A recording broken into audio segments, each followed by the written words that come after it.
Okay geng, ni hari ni aku nak pasang ni. Cara dia senang saja.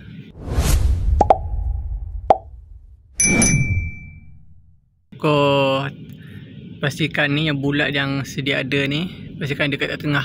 So nanti kau akan jumpa lubang dia kiri kanan. Nak tahu lubang dia macam mana, kau guna macam aku ni, aku guna jarum. Kau cocok sampai jumpa yang macam ni ke dalam. Boleh masuk dalam. Itu lubang dia tu. So kau marking dulu, besarkan lubang dia. So kau guna macam aku guna ni lah. Perlu ada ni lah, screwdriver dengan dia punya ni yang sedia bagi. Nanti kau tebuk je lubang ni, kau terus boleh masuk. Okay, bagi aku pasang dulu kiri yang kanan. Selepas kau guna jarum tadi tu, kau besarkan lubang. So kau terus ni lah, try masuk skru ni. Kalau macam ni dah boleh dah. So kau buat macam tadi juga, ulang yang sama. Kau buat kat belah sini pula. So macam aku dah jumpa lubang dah. Dan aku besarkan lubang nanti. So baru aku ikat ni balik.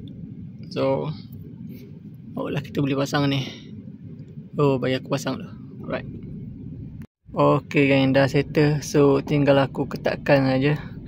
Aku tak boleh tunjuk detail sangat sebab aku tak ada stand handphone. Jadinya aku sikit-sikit. So korang tahu lah macam mana aku buat tadi tu, yang aku beritahu ni. So aku ketatkan dulu.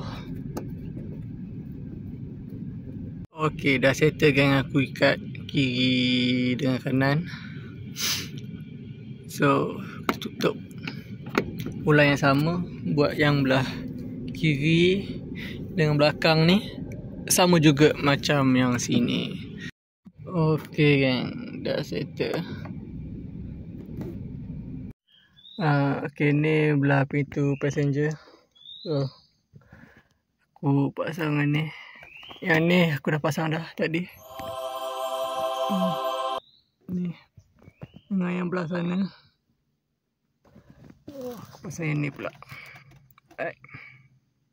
Okay, macam tadi lah, kita buat ulang step yang sama ke, guna jarum. Alright, dah settle dah. Kukuh molek. Kukuh molek. Okay, so itu saja daripada aku. So untuk next, kau boleh komen kat bawah apa yang kau nak aku buat. So okay, bye.